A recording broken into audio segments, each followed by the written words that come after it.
নাম রবিউল, বয়স ১৪। সে স্থানীয় গোয়ালাবাজারে একটি রেস্তোরাঁয় কাজ করত। গত ২৬শে জুলাই ২০২৫ শনিবার সে নিখোঁজ হয়েছিল। এরপর ৩ আগস্ট রবিবার মৌলভীবাজারের কুলাউড়ায় বরমচাল এলাকা থেকে অজ্ঞাত এক কিশোরের লাশ উদ্ধার করে পুলিশ। খবর পেয়ে স্বজনেরা সেখানে যান। এরপর স্বজনেরা মনে করেন এই লাশটা হলো রবিউলের। তাই ৬ আগস্ট বুধবার তাকে নিয়ে বাড়িতে দাফন করে।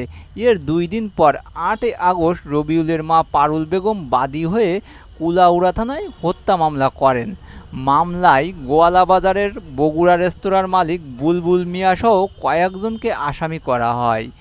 এই মামলা চলাকালে ২২ আগস্ট শুক্রবার রবিউলের সন্ধান পাওয়া যায় নবীগঞ্জে। এরপর তাকে কুলাউড়া থানায় এনে হাজির করা হয়।